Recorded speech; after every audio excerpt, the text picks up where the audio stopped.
live. Yes, we are.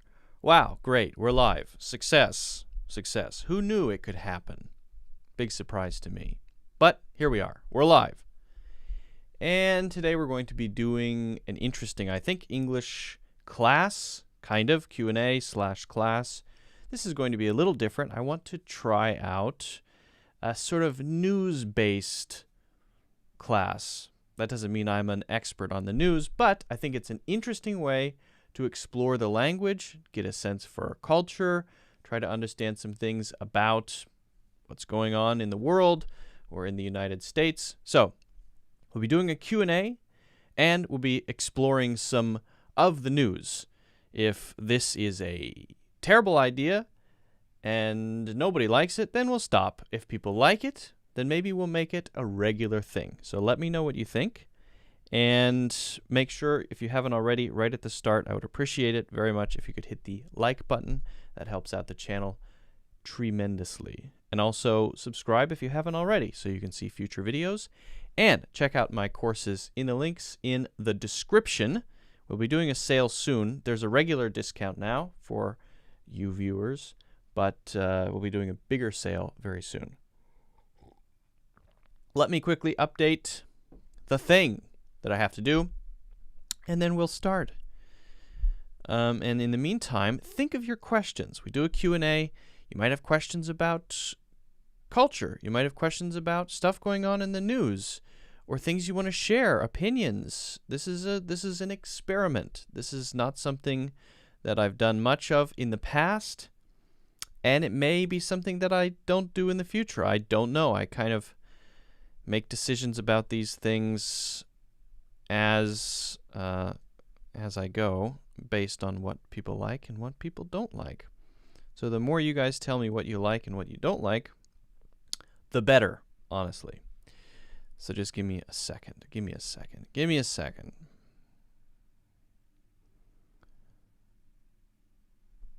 I have to share this, and then we can get started. It's good to see some of you here. I see we have a few people. That's good. All right. Are we good? Are we good? Are we good? Are we good? Are we good? Oh, I have one more thing I have to do.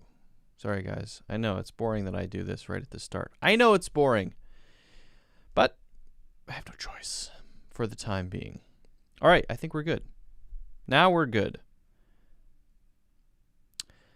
Who do we have already? Iman is here. Gingerbread is here. Karina is here. MD is here.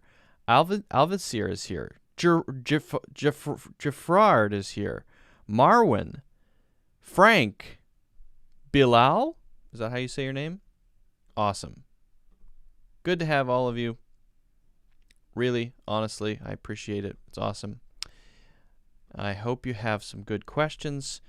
Whatever you might be wondering, stuff going on, cultural questions. I didn't answer a few questions from the last live stream, so you might have questions about that. That's fine. You're welcome to ask questions about that sort of thing. Whatever. It's all good.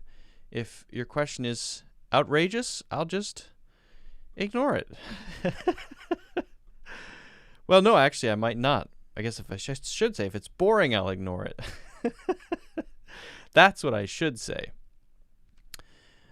Okay. Marwan says, nice to meet you, teacher. Marwan from Facebook. Very nice to meet you as well. Thanks, Marwan. Much appreciated.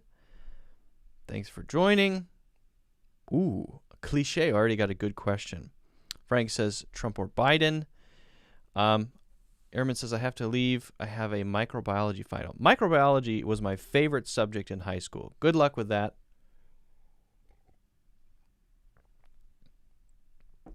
Good luck with that. Tell the tardigrades I said hello. We're good friends. I have several good friends who are tardigrades. Do you know Brazil? Of course I know Brazil. Of course I know Brazil. May I ask who you vote to? I did not vote. Good question, though. Naba says, how are you? I'm very good, Naba. Very good indeed. Good to see you here. All right. Hey, well, why don't we just take a question right at the start before we get into it? Again, guys, those of you joining, this is going to be kind of a more or less news-focused. We're going to be using the news in this lesson to learn English, to start a conversation, and we'll see how it goes. But I do want to answer a question here because we have a good one from Tika. From Tika. Where is Tika's question?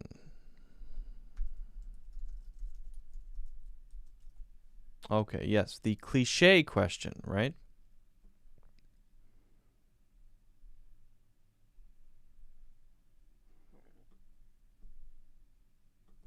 All right, so I'm going to pop up Tika's question, then we'll get into the other stuff. Tika says, what does cliché mean?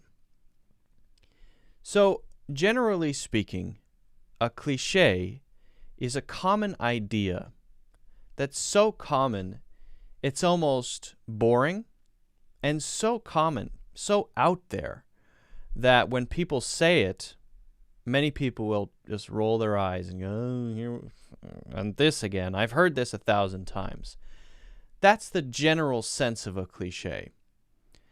And we say this idea is so cliché, sometimes to criticize it, to say that when something gets universally known, it becomes in some way less true or less impactful or less relevant, right? Yeah, I know everybody says that, but that's so cliché. I mean, is that really true? Now, on the other side of that, and I can give you an example for this one, we may point out that something is cliché, but, and then we have a but there. So, let's do an example. Don't judge a book by its cover. Don't judge a book by its cover. This is something you heard 1,000 times growing up, for example, in the United States. It's just out there. It's one of those things. It's out there. Common wisdom or whatever. Don't judge a book by its cover. Meaning, of course, don't be judgmental, be open-minded. Don't base all of your understanding or opinion about something on the immediate impression, on what it looks like, right? Maybe the appearances. Don't be superficial. It's kind of that idea. But maybe I want to give that advice because my friend is being too superficial, right? My friend is dismissing something. My friend is saying, I don't know. I'm not gonna do whatever because I think it's probably not good. Not good for me. I don't like it. Because maybe that's the immediate impression, the superficial understanding of that. And I say, well, I know it's cliché, but, so I'm sort of preparing them for me to say a cliché thing that might make them roll their eyes. But then I want to use it because I think it really does make sense here and maybe explain it further. I know it's cliché, but don't judge a book by its cover. Judging a book by its cover, I know that's very cliché, but I really think you should consider this a little bit more. Maybe do a little bit more research. Maybe try it out. Maybe get to know this person if it's related to a person, right? You've judged a person too soon. I know it's cliché, but don't judge a book by its cover. Once you get to know this person, you might like them more. Maybe their first impression meeting this person was negative, right? So this is when we want to access the wisdom that is out there without making people roll their eyes. We're aware that it's cliché, but it's still relevant. It's still useful. It's still a thing that you might want to consider when you are out there judging things and making decisions. So that's generally what it what it means. It could be used to talk about negative things. Oh, that's so cliche. I can't believe you said that. Or to use the cliche and put a sort of disclaimer in front of it. So it's pretty interesting. It is pretty common as well, and you'll see it out there a lot. I hope that answer makes sense. Tika, if you guys haven't already, don't forget to hit the like button. It helps out the channel. Much appreciated. Also, subscribe if you want to see future videos and live streams, and also check out my full courses in the links in the description. Good question, Tika. I hope that makes sense. You can't reduce your video quality from 180p. Yeah? Well, take it up with Twitch. I know it's cliche, but that's none of my business. I'm sorry. But it is funny. Okay. Frank says, hi, Luke. I can understand all of your live, but I just could understand about 80% of our customer words when we are in a meeting. What caused the difference and why? I've talked about this a lot, but I can bring it up again. Maybe highlight it from a different point of view. You know? Kebu's watching from India. Swell. Ambreen is watching from who knows where. Wants to improve her American accent. Valuable suggestions. Well, I mean, I can give quick suggestions that are only going to be of limited use. Really, when it comes to pronunciation, you have to get into the details, the tips, and the methods. I would recommend maybe checking out the courses. One is focused on the American English pronunciation course that I have, which is in the links. That one is 3 hours and focuses on every aspect of the basic sounds of American English. It's 3 hours long. And then the other one, that's just the sounds. Then the other one, English fluency, how to sound like a native English speaker. That one focuses on making sure that the whole sentence flows naturally. You're using the correct intonation and some specific things that can help you sound more fluent. So I would recommend taking those two. A lot of people take those two side by side. They first do the American English one, and then they do the other one. That's what's common. Nectar Sweet is here, and she says hi. Hi, Nectar. All right, so let me take Frank's question, and then we're going to look at some news stuff, okay?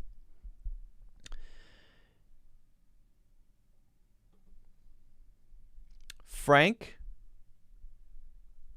Chu, maybe, says, hi, Luke. I can understand all of your live, but I just could understand about 80% of our customer words when we are in meetings.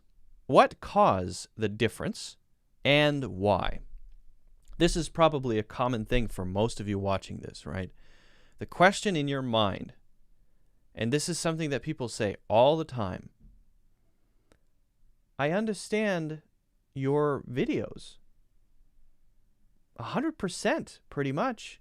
I understand almost 100% of everything that you say. A lot of people have said this to me, and I appreciate it. I really do. But why? Because then when I talk to other native speakers, I don't understand as much, not nearly as much. Well, yeah. That makes sense. But why? So let's talk about why. Let's just imagine for a second that I'm not a person, that I'm an AI bot that is meant for English language learners. Or maybe I have different modes. I have native English speaker mode, talking with other native English speakers. I have teacher mode, speaking as a teacher. And when you click between those two modes, different settings change, right? So what are the settings that change? Well, you might assume that the setting that changes, you can imagine the settings on, off, right? You might assume that the setting that changes is speed. When you're speaking with other native English speakers, you speak faster, and then when you're speaking to us, English learners, you slow down. Not really, no. If you want to check out my other very small channels, a podcast, I speak with other native English speakers, and you'll see there that my speaking speed is the same. It's pretty much the same. But you might notice something interesting if you check that out. You might notice, I understand him less now. What is happening?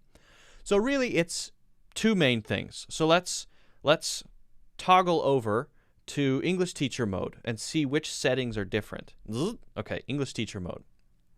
Speed, same. Oh, okay. Normal speed, 1x speed. Okay, not 0.5x, just 1x. Same speed, but the differences are generally two things. Number one, vocabulary, 70%. So a lot of the words that I might use in a conversation with a native English speaker, I may choose not to use because I know that there are people watching me, for example, you watching me now, who may not know those words, right? So I sort of like take the setting of vocabulary down to about a 70%. I know that sounds weird, but I think it's a good way to sort of visualize what happens. So that's one part. The other part that happens is actually more important, and that is the cultural references, the local idioms, the shared understanding with other native English speakers, especially American native English speakers. And that setting is taken down to about a 2%. So 100% to 2%. And this is the main reason why you don't understand native English speakers. Generally, it's not their speed. Generally, it's not their vocabulary, because if you listen to a native English speaker and they're using all the words that they know, you'll probably understand about 70%, right? Right? But where you get mixed up is when they say things, and maybe you know the words, but you don't know what they're talking about. And that's because they're referencing a thing inside of a circle, and you're not in that circle at the moment. And that is a cultural reference, right? And that cultural reference is part of the language, but in a way that's not just, oh, let me read this book and then I'll know, or let me study more definitions and then I'll know. It's not that. It's a lot more than that. And there are circles that go outward. The smallest circle, close friends and family. Things I can say with my family members and close friends that an average native English speaker, American, won't understand or know. What are you guys talking about? Oh, it's an inside joke. You don't understand. That's one. Next level. Maybe that's region, area, right? Inside of this area, New Yorkers, for example, there might be some things, some common jokes that people in this area understand, and other people, they don't get it. They don't know the joke. They don't know the reference. It's not just jokes. It's idioms, expressions, references to things that maybe New Yorkers know about, right? That's one. Then there might be an American one. America. Things that we experience when we're in school. The high school experience in America, in public schools, is common. It's this common shared experience that almost all Americans have. Almost, not all. And that experience is not quite shared by someone from Australia or the UK. The different experiences. And so Americans might reference those experiences that we've shared that a person from the UK won't understand unless they've seen a lot of American movies and they know about that. So that's another one. And then it goes further. Native English speakers, things that are common to native English speakers, references to movies, references to literature, things that we all grow up with as part of the language and the culture. These are tied together. You can't really separate them out. So that's actually the easiest to get into. You can start there.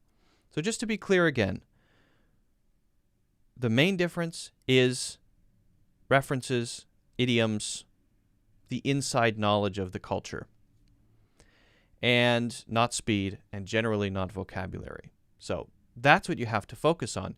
And a lot of English learners don't focus on it nearly enough.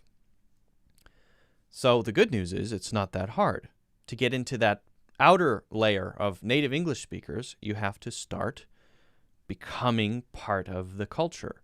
You have to participate in it. You have to make it part of your lifestyle. Not just, oh, today I'm going to learn a factoid about culture. You have to really experience it, have an interest, enjoy it, watch movies, watch TV shows. That's how you get that sort of stuff, and it's very important. And the people who are really into culture stuff, especially American culture stuff, for example, have no problem with this, right? They learn this stuff and they enjoy it, and they can speak much more naturally than a lot of other English learners because they actually enjoy learning about the culture, experiencing the culture, swimming around in it. So it's a long way to say it, but that's what you have to focus on. Now, getting into those farther layers of the shared experience of high school, well, you can watch, there are a lot of classic high school movies about high school culture, basketball teams in high schools and basketball teams, many movies about that. You want to know about that? Watch those movies. But as those circles get smaller, it gets harder and harder. Easier, harder, harder, harder, harder, harder. You don't know the inside jokes that I have with my closest friends and family members. Because how could you know, right? And that's okay. So that's my suggestion. That's why it's so important to make English a part of your lifestyle, and not just sit there and look at vocabulary. No. Anyway, I hope that answers your question, Frank. Guys, if you have any other questions, keep them coming. Also, if you haven't already, make sure that you hit the like button. Of course, don't forget to subscribe and check out my full courses in the links in the description. And by the way, one of those courses is, 4 of those courses, I should say, are idioms courses. 240 idioms, I think, covered in those courses, 28 hours long. That's culture. Love from India, says Pankaj. Thank you. Did you say I hardly said any word, or I hardly? Maybe hardly. I would say hardly said. Can you recommend some TV shows you are enjoying? I would like to do that. Yes. Yeah, I can do that. I want to get into a news thing first, and then I'm going to answer Nectar's question, and then a couple of other good questions I see here. What is the name of my podcast channel? It's on the recommended. If you go to the main page on Facebook, it's not on Facebook, on YouTube. I don't use Facebook. I rarely use Facebook. What are your thoughts about Joe Biden elected new president? Does that tell you what you want to know?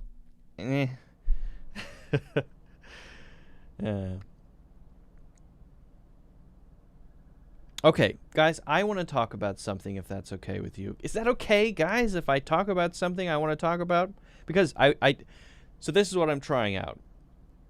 I'm trying out an idea where we use news as a way to explore language, and as a way to see what's going on in the world, and as a way to talk about stuff, have a dialogue, right? Now, if you're watching this in the playback and you don't have a chance to share your opinion or ask a question about my opinion or interact, well, there's nothing I can do for you. But you can join next time. And if you guys like it, then maybe we'll do it more in the future. And if you really don't like it, make sure to hit that thumbs down button. Hit it 100 times. That's what it's for. Okay, so yes, let's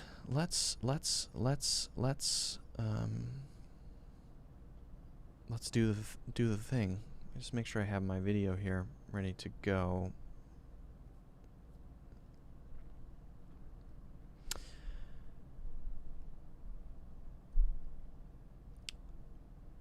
I think the news can be a very good way to improve your English, because when you, for example, learn a new word, you see it in context, and you know it's something that's contemporary, that people actually use. And when you see it used like that, and you see the whole situation, you might have a feeling about the culture as well. Having that cultural understanding, that cultural context is also really important. So, what we're going to do is we're going to look at a short clip from the news. This is new news, as news is. We're going to look at a short clip, and we're going to talk about a couple of the words and a couple of the expressions that come up that you might not know. And then we'll watch the whole thing again, and you can see if your listening comprehension is improved after we talk about those. This is also good for listening comprehension. Short clips that you listen to several times is a great way to improve your listening. So let's take a look at this short clip, and then we'll go through it. We're going to talk about six things from this video clip. I want you to especially pay attention to what the man is saying. He's speaking about something, and see if you can understand. How much can you understand? Then we'll talk about it. All right? Here we go. Breaking tonight, Associate Justice Samuel Alito speaking out tonight at the right-leaning Federalist Society. Alito saying that in certain corners of the country, religious liberty is becoming a disfavored right. He condemned Washington state for requiring pharmacies to carry Plan B, which he says destroys an embryo at fertilization. Criticized Nevada for opening up casinos before churches, saying there's no blackjack clause in the Constitution. But here's what's really creating a firestorm tonight. All summer long, there has been a political fight over the role of scientists like Dr. Anthony Fauci in public policy decisions, and how the Democrats say they will defer to the There he experts. is. Well, Alito, a noted conservative justice, had this to say about it tonight. Just as the COVID restrictions have highlighted the movement toward rule by experts, litigation about those restrictions has pointed up emerging trends in the assessment of individual rights. We have never before seen restrictions as severe, extensive, and prolonged as those experienced for most of 2020. The COVID crisis has served as a sort of constitutional stress test, and in doing so, it has highlighted disturbing trends that were already present before the virus struck. Rule by experts and unprecedented restrictions. Keep those comments in mind as the Biden team of coronavirus experts sounds open to lockdowns and national mask mandates, how it all figures together in the debate. Conservatives worry that too much power in anybody's hands, even scientists and doctors, can lead to fundamental rights being trampled, like religious liberty. And that critical issue is before the High Court tonight in a brand new emergency appeal. All right. So I'm curious how much you guys can understand of this. Do you understand 60%? 70%? How much can you understand? If you understand 10%, then this might be a little too hard for you. If you understand 50 or 60 or 70%, that's better. Then you know you're being challenged, and that's good. You can work on that, listen to it a few more times, try to pick out some words, and that helps sharpen your listening. Now, we're going to go through it and talk about a couple things. We're going to start with this one. We're going to start with rule by experts. Rule by experts. And the lady says it, the anchor says it, but the guy says it as well. So why don't we just try to listen to that part again, and we'll see if we can get a sense for how it's being used and for what it means. Okay, so let's Breaking tonight, go to that Associate part. Justice Samuel Alito Okay. before churches saying the storm full of scientists they will defer to the experts had this to say about it tonight. Just as the COVID restrictions have highlighted the movement toward rule by experts, Highlighted the movement toward rule by experts. What do you think this means? Okay. Rule. I know rule means a law or something or a guideline, right? Isn't that what rule means? Yes, that's what it means. So what is this telling us? It might be that there's some law that's being enforced. Who's enforcing it? Experts. Who are experts? Experts are people who know a lot about something. Who would that be if we're talking about restrictions? Restrictions are things like you have to wear a mask here, or your business is closed for 3 months for the coronavirus pandemic, right? Rule by experts would be if the experts say, we think you should do this, close the businesses. And I'm not saying if that's necessarily right or wrong. I'm just saying that's what they're talking about. And is he positive or negative about that, this guy, this justice of the Supreme Court? He has questions about it. He's concerned about the possibility of rule by experts. You might hear other phrases like rule by elites.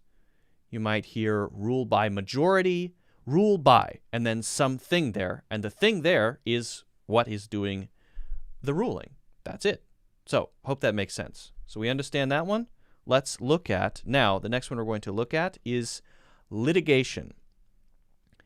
Now, you've probably heard the word before, but for a lot of you, it might be unfamiliar, especially how it is used. Now, keep in mind that this guy is a justice of the Supreme Court, which is the most important court in the United States. Okay?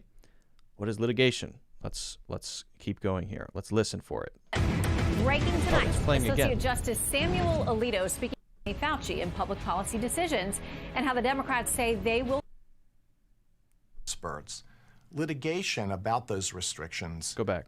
by experts, litigation about those restrictions has pointed up emerging trends in the assessment of individual rights. Listen one more time. Trends in the assessment. Litigation about those restrictions has pointed up emerging trends in the assessment of individual rights. Okay, so what are you hearing here? What can you hear? Litigation about those announcements. Now, what might that be about? So there's some sort of maybe discussion happening, perhaps? Maybe it's a discussion related to law. Again, we're talking about rule by, so we're talking about laws. So litigation, if you ever hear that, is about a legal process. Lawsuits, for example. Lawsuits related to, in this case, restrictions. And he has some questions about whether or not they have been, these new restrictions, these new rules, have been actually tested by the law, are actually totally lawful. He has some questions about that. So litigation is just a general word, which is talking about some kind of legal process or something going on in a court, right? That's what it means. So let's go back and let's look at individual rights. Individual rights. You probably heard that one as well. Okay, so pay attention to individual rights and how it's used in the sentence and see if you can see how it's being used and what it means. We have never before seen restrictions as severe, extensive, and prolonged as those experienced for most of 2020. The COVID crisis has served as a sort of constitutional stress test. And about those restrictions has pointed up emerging trends in the assessment of individual rights. There it is. About those restrictions has pointed up emerging trends in the assessment of individual rights. Those restrictions has pointed up emerging trends in the assessment of individual rights. those restrictions has pointed up emerging trends in the assessment of individual rights. Okay, so trends in the assessment of individual rights. If it's so general, if it's so broad that we're just talking about any kind of litigation, then why have this guy on at all and get his opinion, right? We're talking about a specific thing, a specific area of litigation, of legal process. What's the area? Individual rights. Trends in individual rights. Okay, so what's the trend?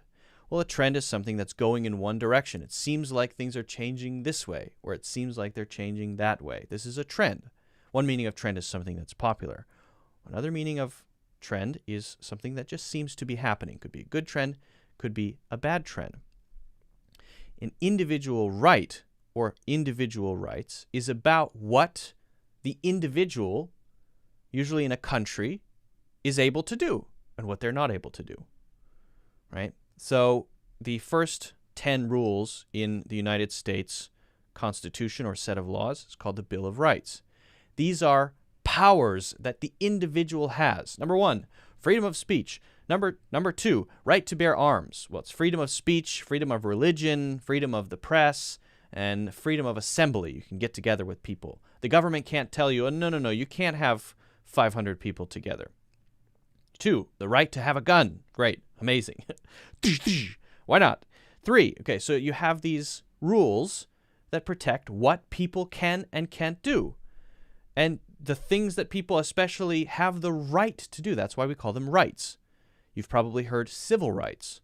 This is a similar thing. During the 1950s and 60s especially, the civil rights movement was the movement to give more rights to black people who were facing a lot of problems, facing discrimination, and had their rights limited. So that was called the civil rights movement. So you hear rights a lot, and rights is usually about what people get. This one would be what? You have to wear a mask. You can't go into that business. You must stay home. But that doesn't say that in the Constitution. Nowhere in the laws does it say that I have to wear a mask. Nowhere in the laws does it say that I have to stay in my home, right? So I'm not saying what is right or wrong. I'm just saying that's the question. Individual rights, not the whole group, just the individual. What the rule of experts can and cannot tell individuals to do. Okay? So we've talked about rule by experts, litigation, individual rights, and also trends. So let's now look at the way that he describes these. He talks about severe, extensive, prolonged restrictions. Severe, extensive, and prolonged restrictions. Interesting. Okay. Why don't we continue and see if we can understand what the heck he's talking about? We have never before seen in the assessment of individual rights emerging trends in the assessment of individual rights. We have never before seen restrictions as severe, extensive, and prolonged as those experienced for most of 2020. The COVID as severe of individual rights. We have never before seen restrictions as severe, extensive, and prolonged as those experienced for most of 2020. All right. Severe, extensive, and prolonged. These are strange words to use in front of restrictions. To be clear, restrictions is the last thing that he says. So everything is about restrictions. We're talking about the restrictions. What is a restriction? This is a limitation. All right, if there's a restriction, it's something that you can't do. You can't do this. Those are restrictions. Okay? Again, those restrictions might be you have to stay in your home. You have to quarantine for 14 days or whatever it is. But he's using 3 different words to describe those restrictions. Severe, extensive, prolonged. Severe simply means very strong, very serious, not weak ones, but very strong ones. If someone told you to stay in your house for 14 days, some people might call that severe. If someone said you're not allowed to meet with family members, some people might call that severe. So very strong restrictions. Extensive means they cover a wide area, right? It's not just one or two. It's a lot of them, many, many of them. And maybe they're different for different states or different areas or different cities, but there are many. And then we have prolonged. Now, what does prolonged mean? Prolonged means that it lasts a long time. So maybe longer than necessary even, maybe longer than it should last. Prolonged doesn't have to mean longer than it should last. It could just mean a long duration. So for example, a prolonged hospital stay. Well, that might mean that I just stayed longer than I expected I would stay. I thought I would stay 3 days. I had to stay a week. So it's prolonged. Sort of lengthened a bit. This, maybe we thought, oh, the restrictions will be a couple days, right?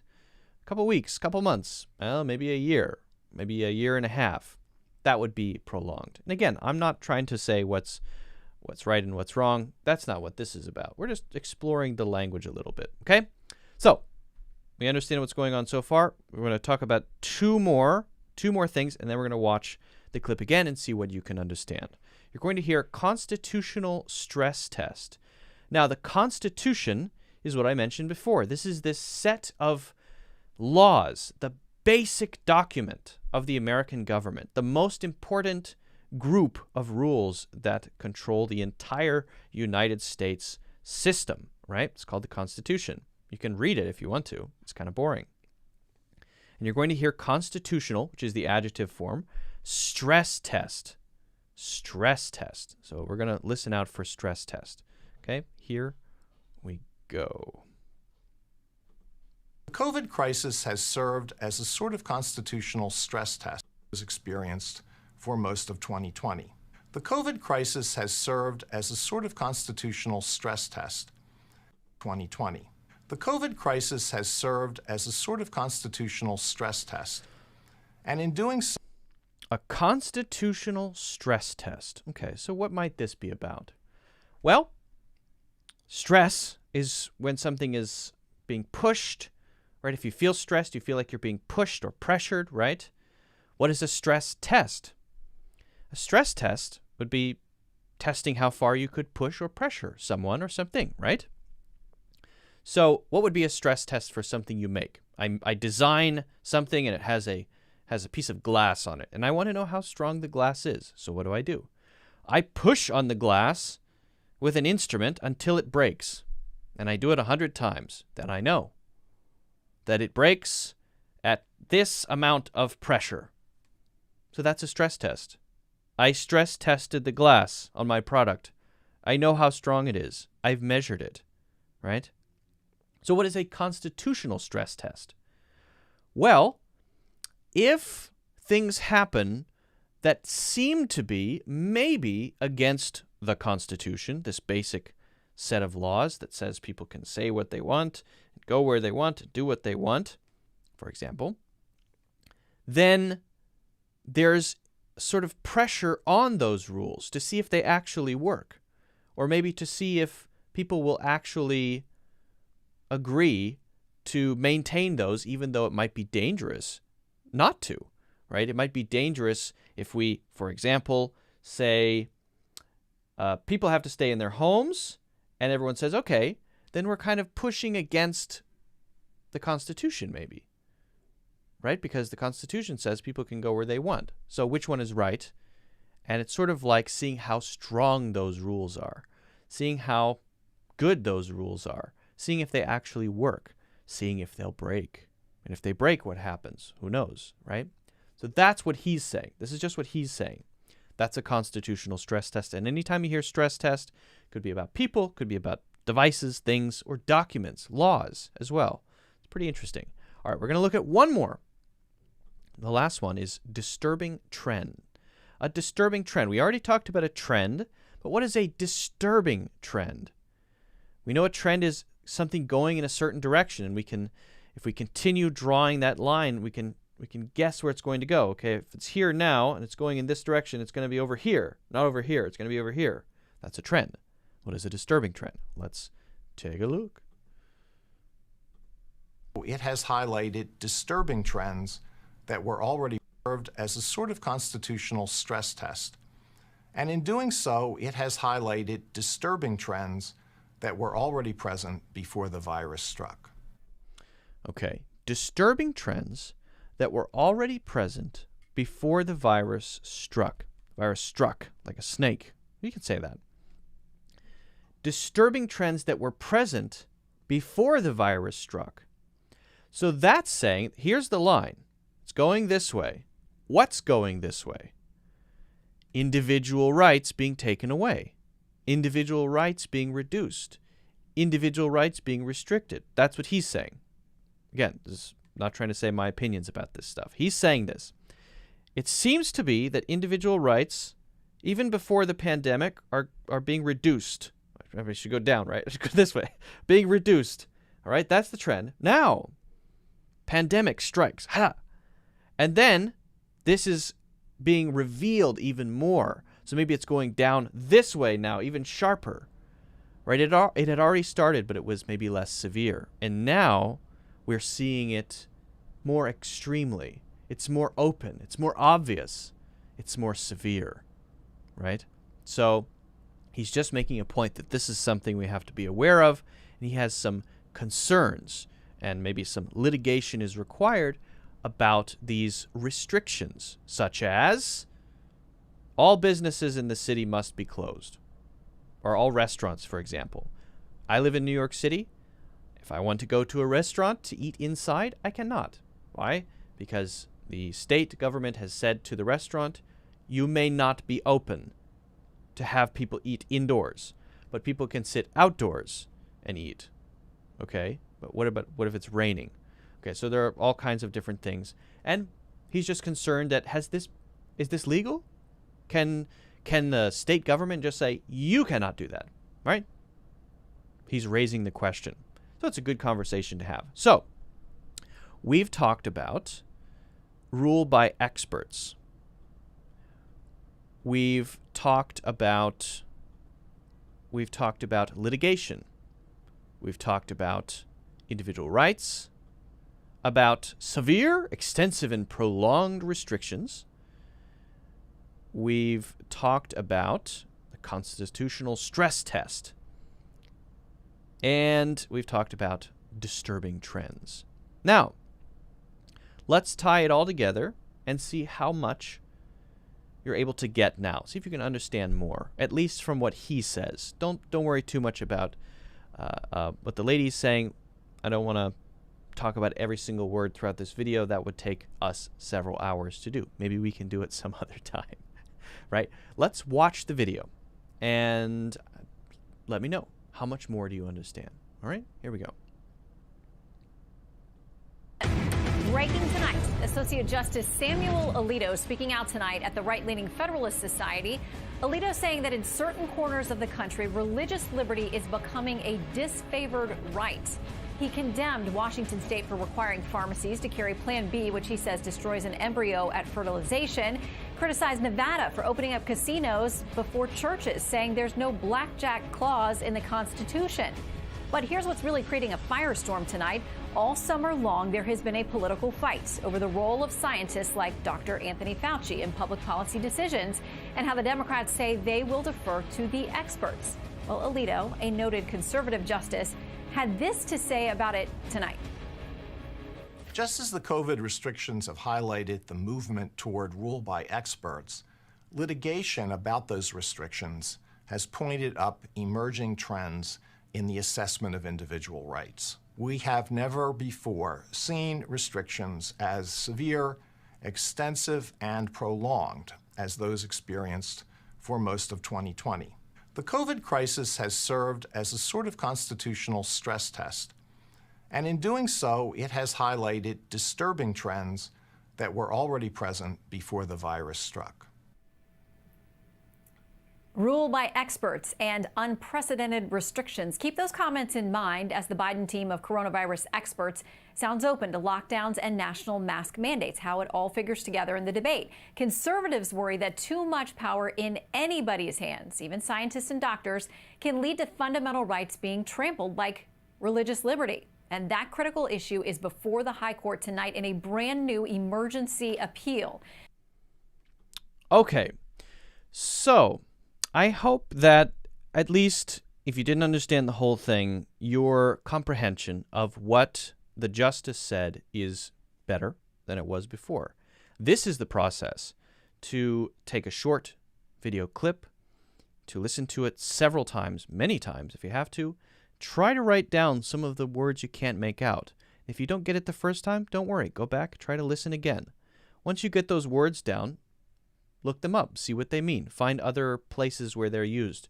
Find the context, right? Once you feel you understand them, then go back and watch them again in context as they're said, right? Because that's what it's really about, is about understanding what people are saying, right? So this is a good way to do it. You can use the news. You can use short clips to do it. You can use TED Talks to do it. This is just an example. I hope at least you found it somewhat interesting and useful, and I think it's a good way to learn words. So if you have any other questions about this, let me know in the comments. Also, don't forget to hit the like button. I would really appreciate that. Of course, subscribe so that you can see future videos. And also check out my full courses in the links in the description. Okay. Excuse me. What do you guys think? Headphones off. Aleda says he's trying to say these restrictions are unconstitutional. I think he's saying I'm worried that they might be.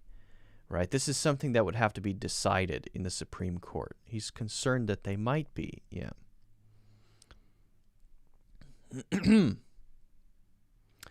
Peace Seeker says, what does beyond reasonable doubt mean? Well, like in 12 Angry Men, it's the idea that everyone has to be convinced totally that this is true. This person did this crime. They are guilty. Absolutely. The evidence is overwhelming. I have no doubts in my mind. So he is beyond reasonable doubt, guilty beyond reasonable doubt, or innocent beyond reasonable doubt. So it's a way to talk about confidence and certainty. Yeah, it's a good question. Just in case. I like that name. That's a good one. Is that your real name? No way. Vissel says, the lady talks so fast. Yes, that's true. Richard says, this pandemic is a nuisance. Hope it vanishes soon. I'm right there with you. My daughter improved a lot with music and series in English. Now she studies and works part-time at a home in a call center. Very good. Personally, don't think music is a great option, but definitely movies can be a very good tool. Maria says, I think Biden will continue Obama's government because Obama helped him in his campaign. Yeah, sure. And Biden was Obama's vice president. So, yeah. You think Obama's going to be the first lady? To get married? All right, a couple questions. There's a couple questions I missed, and I want to answer them. I want to go back.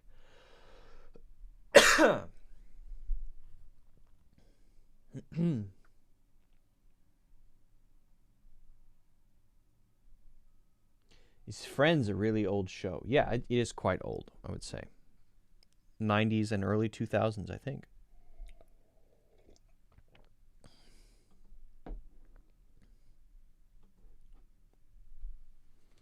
Okay. Let me think about this for a second. What have I been watching? What TV shows am I enjoying at the moment? I should check my Netflix.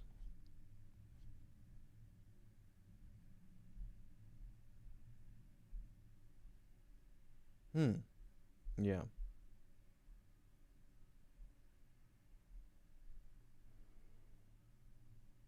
I've been watching quite a few things recently, but kind of mixed on and off, So Nectar Sweet says, can you recommend some TV shows that you are enjoying?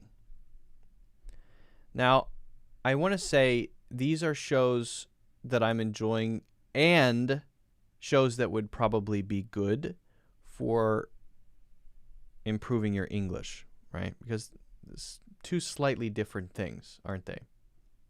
A show that I might enjoy might not be so good for improving English. So I'll have both of those as my criteria. A show I enjoy, plus probably good for your English. Now, I'm not going to recommend shows that are common that people watch to improve their English that I don't like. What would be some examples of that? Big Bang Theory is often a show people say they like to watch to improve their English. That's great. If it helps you, if you like it, wonderful. I don't like it at all. I don't think it's funny. I don't think it's interesting. I strongly dislike it. But that's just me. So that's sort of my feeling about it. So, a couple things that I do like which might be helpful. And I'm going to say some old shows and some new shows because I've been watching some old shows recently. One old show I've been watching recently, especially just clips from the show on YouTube, but also some episodes, is Seinfeld. Now, Seinfeld was on at the same time as Friends. It had the same general time frame, 7 seasons of Seinfeld. But it's kind of the slightly darker reflection of Friends. It's also about a group of friends. It also takes place in New York City. Also in the mid to late 90s, right? Except it's way better, in my opinion. And that's because I have a slightly maybe darker sense of humor.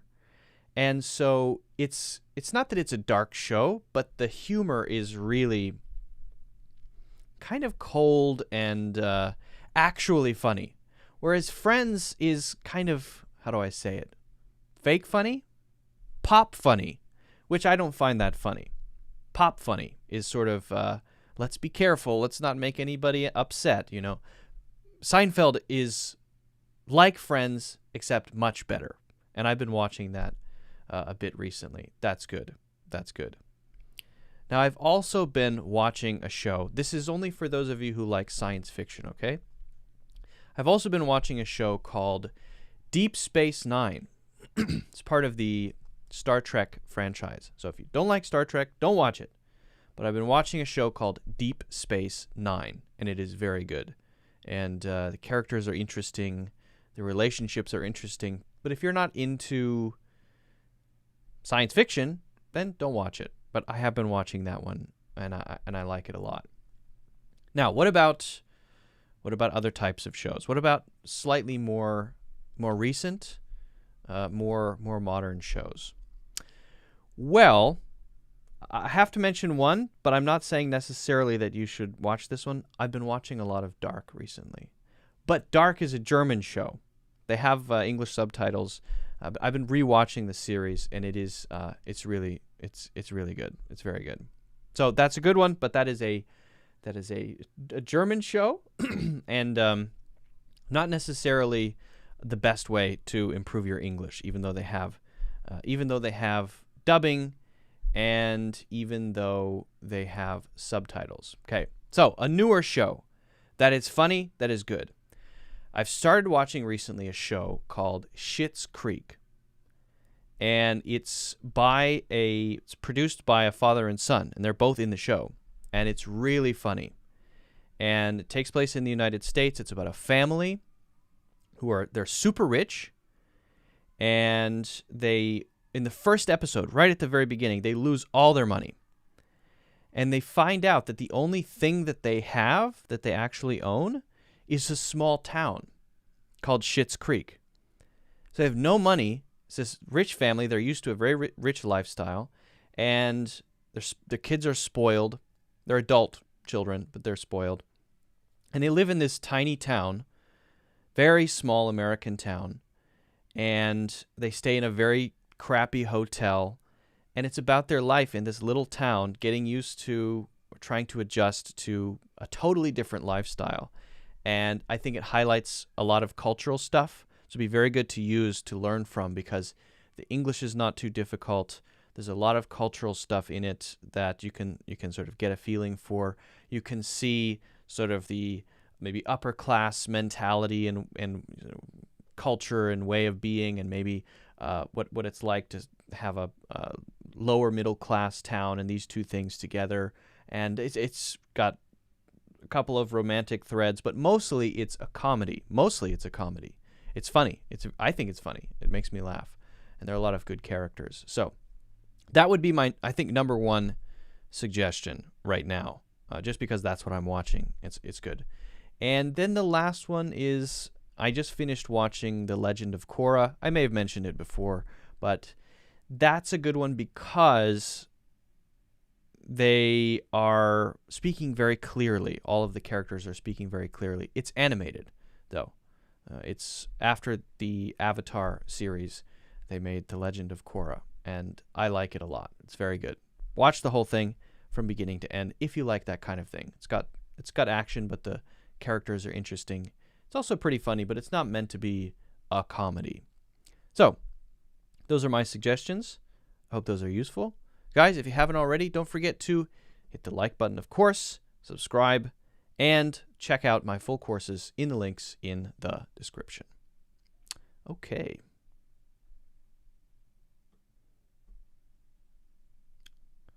Schitt's Creek is funny. I'm watching This Is Us, and I end up crying at all the chapters. Yeah, I watched a little bit of This Is Us, and it almost made me... Here's my problem. I have a difficult time with sincerity. I struggle with sincerity. Well, I don't struggle with it. I can be sincere, but I don't like to be sincere. I don't enjoy it. And This Is Us is totally sincere. Everybody says exactly what they mean and how they feel. And I don't care. I know that makes me sound terrible, but I just... for me to enjoy something, there's got to be a level of sarcasm underneath. It has to be sort of this layer of sarcasm underneath, where at least some of the characters don't really mean what they say, and their intentions are not perfectly honorable, and you have to kind of think a little more deeply about what they really mean. That's just me, right? So This Is Us. I'm not trying to trash the shows you like. That's great. It makes you cry. You enjoy it. That's fine. Not my cup of tea, though. Gabe says, I was going to make recommendations, but I realized I only like shows with crimes. Which shows do you like with crimes? Which shows with crimes, Gabe? I'm trying to think of crime shows that I like. Crime shows that I like. Any crime shows? I can't think of any. Thank you for this space. You're welcome, Jay Para. I'm watching This Is... Oh, yeah, I already read that comment. Oh, Karina likes Seinfeld. Finally, somebody likes Seinfeld. Nobody talks about Seinfeld. People say, well, Friends. What about Friends? Great. But what about Seinfeld, though? And also, Always Sunny in Philadelphia is the same sort of wavelength as Seinfeld. So if you like Seinfeld, probably will like Always Sunny, because all of the characters in Always Sunny It's Always Sunny in Philadelphia. They're all bad people. And that's funny. That's very funny. Yeah, Gabe recommends Breaking Bad and Sopranos. So those are good shows too. If you guys like shows about crime. I like Breaking Bad. I enjoyed it. But I haven't really watched The Sopranos. I'd probably like it too, but very intense. I like Breaking Bad, but I have to sort of gear myself up for the next episode. So it's not something I will watch as eagerly or as readily as I might watch an episode of Seinfeld or episode of Korra or Star Trek or something like that. All right. Have I missed any questions, guys? I think I have. I missed a bunch up here, but maybe they're too far gone. I ain't gonna tell you nothing. I don't want nothing. I've heard these phrases in movies. Should I use double negatives all the time? Or can we just say, I want nothing? Okay. I can try to tackle your question, Vissel. I'll try to tackle it. Richard says, why can I understand you, but when I'm watching a TV show or movie, I always kind of struggle to understand what they're saying? Any tips? I would answer that question, Richard, except I already spent about 12 minutes talking about it in this live stream. So for the sake of other people watching, I'm not going to repeat myself. But perhaps you could go back and watch it from the beginning after the live stream is over, and then your question will be answered, because I talked about exactly that for a while earlier. I don't want to seem amnesic. Vissel Gayantha says, I ain't gonna tell you nothing. I don't want nothing. I've heard these phrases in movies. Should I use double negatives? These are double negatives. Should I use them all the time, or can we just say, I want nothing? So actually the way that it should be is, I don't want anything. That's the technically, grammatically correct sentence. I don't want anything. Among all the things, none of them are what I want. And that there's no grammatical conflict. There's no double negative, as you're calling it. So if you want to be perfectly grammatically correct, that's how you should say it. I don't want anything. I don't want anything. Now, your suggestion, which is I want nothing, sometimes if your emphasis is on the nothing and you want to make people feel that you are completely independent, self-sufficient, and maybe your emotional needs are zero, then sometimes people use that phrasing. I want nothing. I want nothing. I just want to sit here and be quiet. Maybe. But I think I don't want anything is a lot more common. That would be the natural way to say it. Now, your two sentences here. I ain't going to tell you nothing. I don't want nothing. These two are what you hear in movies and TV shows often. But that doesn't make them correct English. But that also doesn't make them wrong. Because correct English is only a thing that gives us a sense of structure in the language, is what we maybe learn in school, or what we write down on a page, or what grammarly corrects for us, right? We have this baseline of correct English. But then, among native English speakers, it's just kind of a mess. Some people speak correctly, some people don't. There are regional things where if you live in this area, it's normal to say that, it's normal to say this. And I wouldn't say wrong anymore. I wouldn't say that's wrong. I wouldn't walk up to someone and say, you said I don't want nothing. That's wrong. That would be an insane thing for me to do, and I don't even want to do that, because it's not wrong in the broader sense. Because language is language. It's bendy, it's flexible, people use it in different ways. And as Picasso said, Picasso and who else said it? Picasso and somebody else.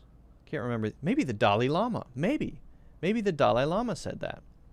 Dali or Dalai? Dalai Lama? Dalai Lama. I forget. Anyway, so don't break the rules until you master them. If you know the rules, then you can break them. But first know them, right? So for you, English learners, I would say, you should learn I don't want anything. And you should master English. You should know it. Because that's reaching the top of the mountain. right, of native fluency. But then once you get to the top, you can just flail and roll down and bump against trees, and you can do whatever you want. If someone says, I don't want nothing, if someone says, well, what would be an example? Maybe they write W-U-T instead of W-H-A-T, right? Or whatever. Anything that doesn't follow the rules is fine because it's expression. It's communication. I know what this person means. Now, that has a connotation. I've used a lot of air quotes, haven't I, in this explanation. This is the last time. The last time. This has a connotation. To me, the connotation is if someone says, I don't want nothing, my sense is maybe not particularly well educated. Maybe not my favorite person to talk to, because that's just the sense I get from that usage of the language. You make choices, right? I ain't gonna tell you nothing. That one even more so. If someone says, I ain't gonna tell you nothing, they might be using that sarcastically to sound informal and less educated in order to give me a certain impression, and that's where it gets really complicated and subtle. But if someone generally talks in that way and everything they say sounds like that, that's fine, that's up to them. But I still have my own impression of that, right? Not my favorite way of speaking. If someone said that to me in a job interview and I'm interviewing them, that will negatively impact their chances of being hired because I care about that kind of thing, right? So language is how you express yourself. And once you're at the native level, there's no such thing as wrong in common conversation, but then you have to be aware of how what you say affects others.